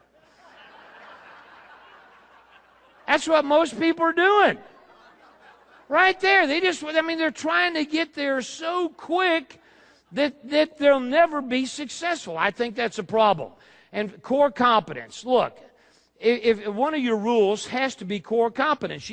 If you're going to invest money, it needs to be in something you know something about. Here's what core competence looks like to me. Core competence. Every time you invest money inside of your core competence, you're investing. And every time you put money in something outside of your core competence, you are speculating. You're gambling. You're hoping to get lucky. That's what you're doing. I remember when I was raising lots and lots of money, one of the things that I would do is if I had a real estate deal, I never took it to other real estate people. I always took my real estate investments to people who were doing oil and gas. Because those guys are all looking over the fence going, holy cow, look how much money all those real estate people are making. But they had no competence. If I wanted to do an oil and gas deal, I never took it to oil and gas people. I took it to the real estate people. All the real estate people are sitting there going, holy cow, look how much money those oil and gas guys. You can take any deal to a doctor and a lawyer. I mean, think about it. If you have to be very clear about what your competence is. What are you good at? What do you know something about? And what most people do is most people lead with their money. So you can make your core competence get bigger. You're not stuck with what you got. Everybody in here knows a bunch about something. Everybody in here knows a bunch about something.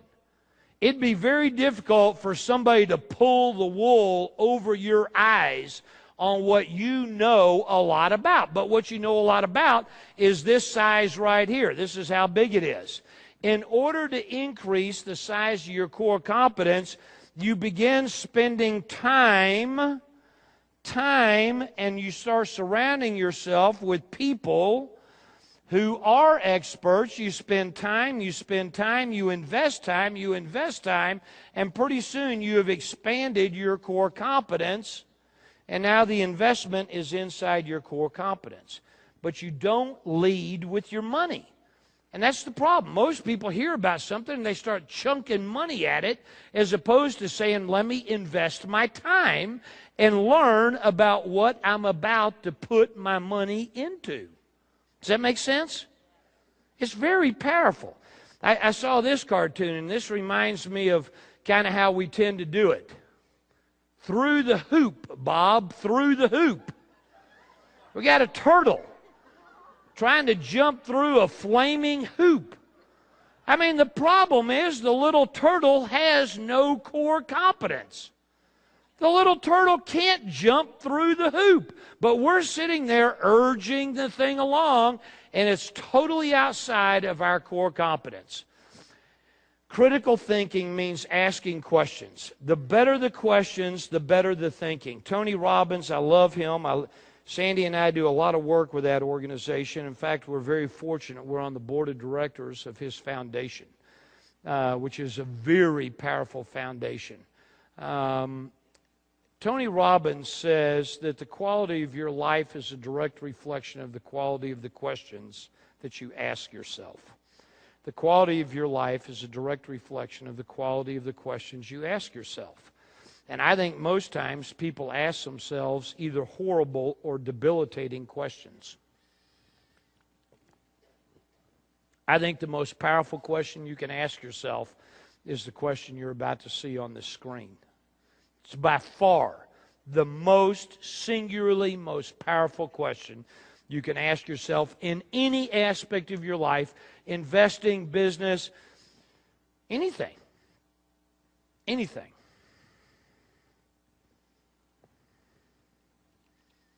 What don't I see? What don't I see? I believe that question is the singularly most powerful question I've ever used in helping me. And I will tell you what I don't see. What I don't see is my assumptions. What you don't see is your assumptions, which is another way of saying that the quality of my life is a direct reflection of the assumptions that I'm making, and most people don't ever bother to look at assumptions. They don't ever bother to look at the assumptions they're making. One of the things that I have is that I wear these little bands. You probably have seen some like this, but this one has written on it, it has, what don't I see? And the reason I did these is because, and I have a whole slew of them back there at our table. There should be enough for everybody. But the reason I did these is because I think it is an extraordinarily powerful reminder. I think it's an extraordinarily powerful, that's all I got. That was a good snag. It's an extraordinarily powerful reminder. So if you want one of these, I highly recommend it. I took mine off and threw it out there. I'll be getting another one at the break. It's an extraordinarily reminder to keep me focused. What's going on in my life is a direct result of unquestioned assumptions. What I don't see is what costs me money over and over again. And I'm going to suggest to you that what you don't see is what's busy costing you money. And if you'd like to have one of those little bands come back to our table, we'd be happy to give you one. I'm going to be around actually all afternoon. I'm going to be here this evening. I'm going to be here all day tomorrow to be able to answer questions, to be able to interface with you. I mean, Sandy and I own a number of businesses, and we teach because that's what I want to do. That's what she wants to do. We have, at this point in our lives, said that what our lives are about is mastery, not success. And mastery is for me to be able to fulfill my dream of if I could have one last thought. It's very powerful. If you could have one last thought and then you died, what would you want that last thought to be? Boy, what a great idea to start with the end in mind. That's Stephen Covey. Shoot, that's Aristotle. That concept has been around for a long, long time. What would happen if you began designing your life so that if you had an opportunity for one last thought, what do you want it to be? I actually was asked this question during my sabbatical. Part of my studying the world's religions involved Hinduism. I'm not Hindu, but I studied it, and I've actually spent time with a Hindu guru. And this Hindu guru taught me a lot. One of the things he asked me was, Keith, if you had an opportunity for one last thought, what do you want it to be? And by answering this question, it allowed me to exit the sabbatical, recreate my wealth, and get on with my life. And ultimately, having thought and thought and thought, here is what I want the answer to be. If I could have one last thought, it would be, whoa, whoa, whoa. That was spectacular. This is my life. I'm proud of it. I would gladly live it again, if only given an opportunity. Whoa! I'm going to suggest to you, that's playing at a different level. I'm going to suggest to you that's not about creating wealth. That's about creating mastery. That's about creating the best me. Is part of it getting rich? Of course. Of course it is. Is part of it creating the best me? Yes, that's it. Something to think about. Something to think about. How you doing?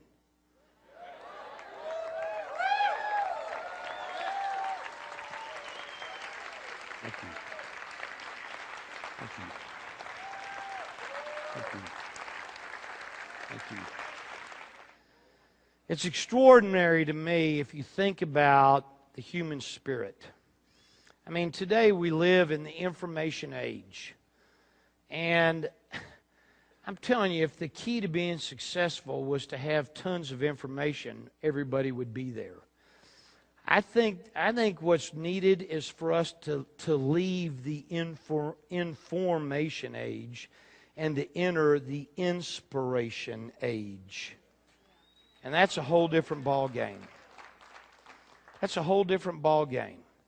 Finding and tapping into your spirit. I heard somebody say one time, I wish I could remember the author, so I'm quoting somebody, I just don't know who, but they said this. They said, inspiration is a gift from the part of you who knows to the part of you who wonders. I think that's exceptional. Inspiration is a gift from the part of you who knows to the part of you who wonders. I think at some level we really do know. I think we really do. And there's a part of us that wonders. Whatever it is that inspires you. And for us, it's teaching. That's the thing that inspires us. I like making money. I've been rich. I've been poor. Rich is better. A lot better. But it just gives me more options. That's all it does. Getting rich doesn't inspire me. There's other things that inspire me. So whatever it was that you just tapped into when we were talking a second ago, that is the part of you who is inspired. And that's the part I think you have to keep tapping back into. I think you have to keep tapping back into what inspires me, what juices me. And so thank you for letting me be a part of that. I'm going to keep going. I'm going to talk for a second because I told you one of my heroes is a guy named Warren Buffett. I'm going to give you some quotes from Warren Buffett. They'll come up here on the monitor. Critical thinking time. Here's what Warren Buffett said about critical thinking time. All man's miseries derive from not being able to sit quietly in a room alone.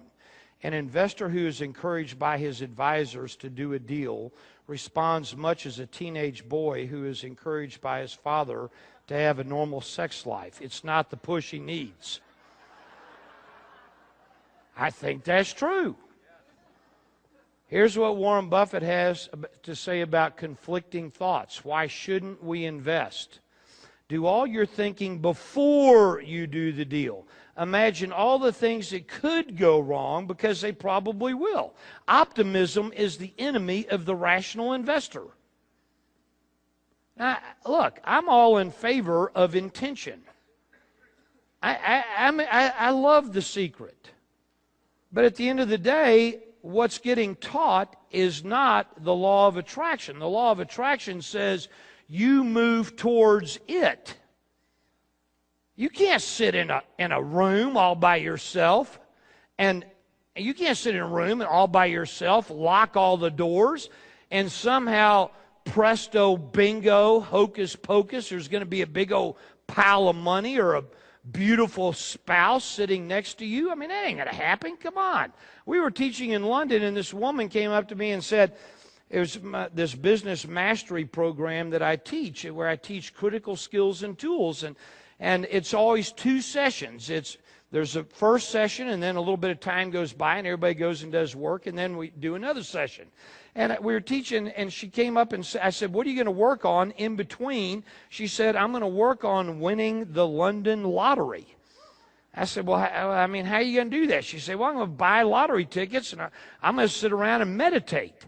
And I'm going to, with the law of attraction, I'm going to win a 10 million pound lottery. I said, look, her name was Sylvia. I said, Sylvia, that's a great plan. Can we have a plan B just in case?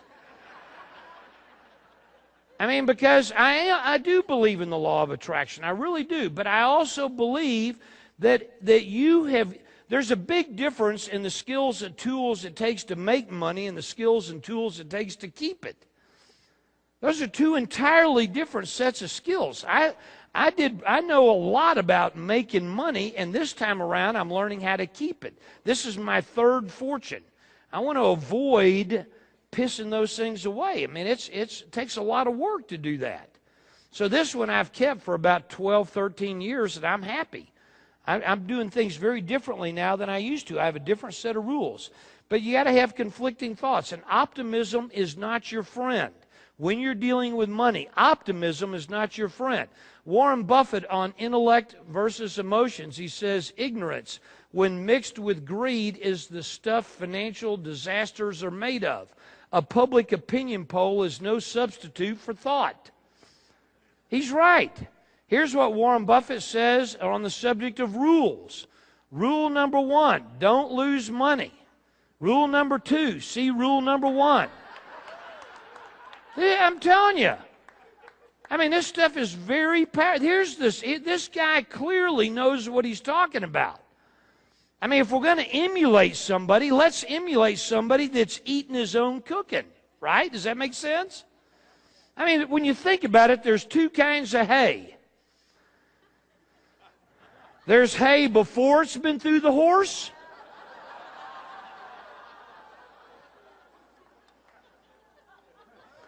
And I think there's a lot of people out there that are grazing on the hay that's already been through the horse. And then they're wondering why they're not getting big and plump and fat. They're eating the wrong thing. Look, if you're going to model somebody, make sure you model somebody that's actually doing what they teach. Speed. I love this. Watch this. Here's what Warren Buffett says about speed. We adopt the same attitude one might find when looking for a spouse. It pays to be active and open-minded, but it does not pay to be in a hurry. You cannot produce a baby in a month by getting 9 women pregnant.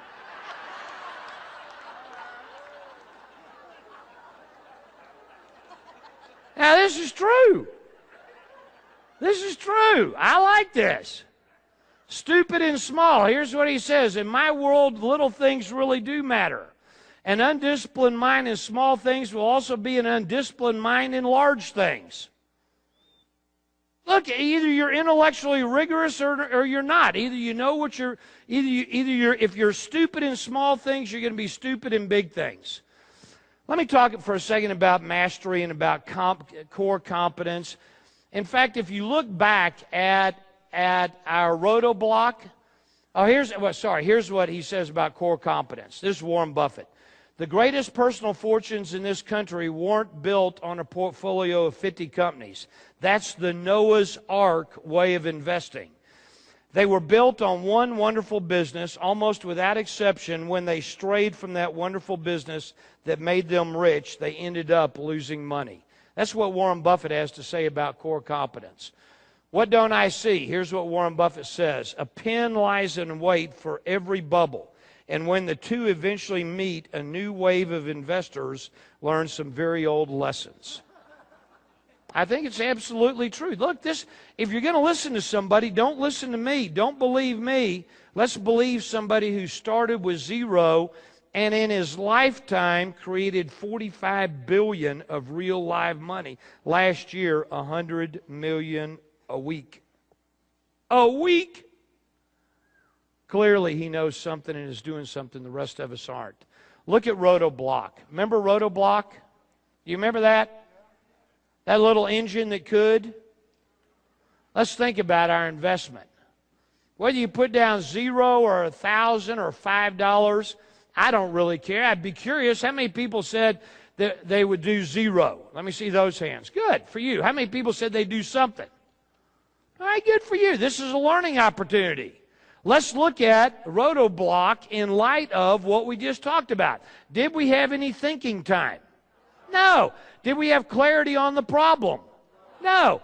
Did we have any conflicting thoughts?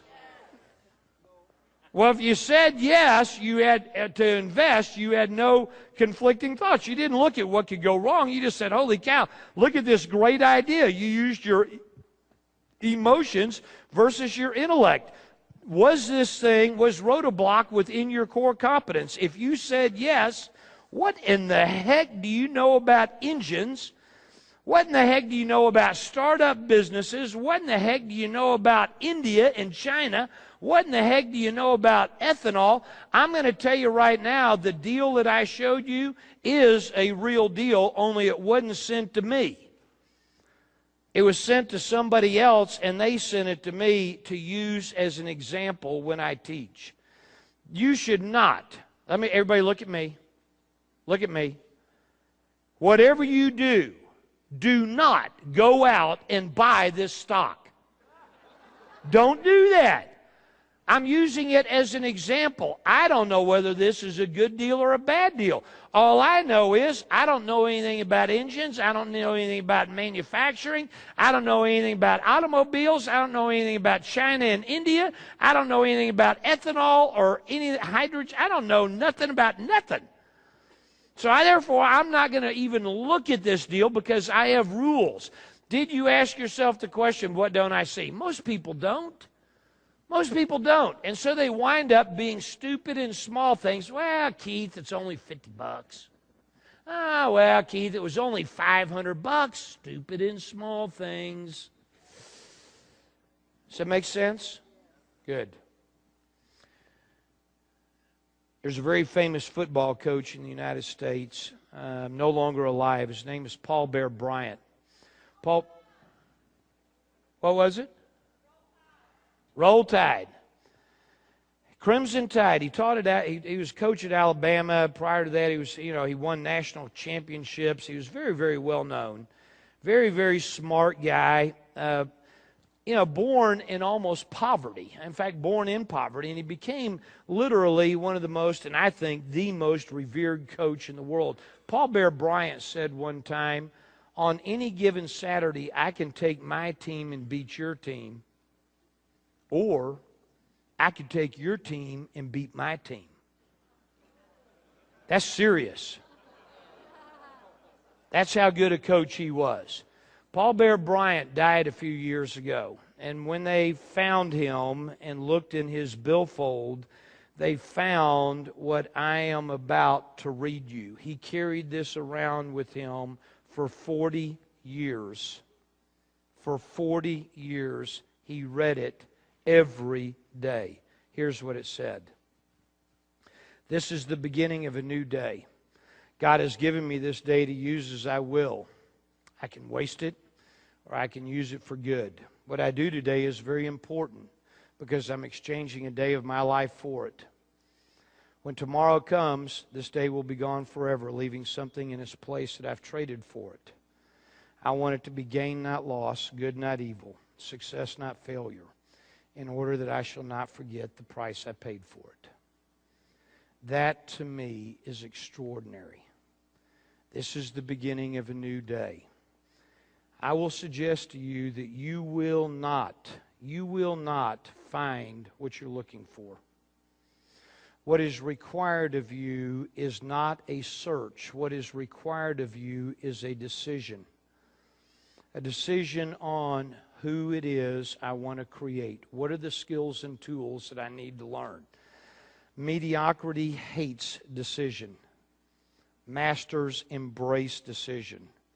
If you've learned something over the last 2 hours, if you've made any notes, if this is what I was able to do for you in 2 hours, imagine what I could do for you in 100. If you need help and skills, this is the beginning of the new day. All I can tell you is I appreciate your allowing me to be here today. I appreciate the opportunity that Harv has given all of us to continue our education. And I truly, truly, truly hope that you decide that you will continue your business education with us. I will be here all through lunch. I will be here all this afternoon. I would love to answer your questions, and I am grateful for the opportunity to have played a part in your education. Thank you. Let's hear it for Keith Cunningham. Thank you, thank you. Thank you, thank you, thank you, thank you. Thank you.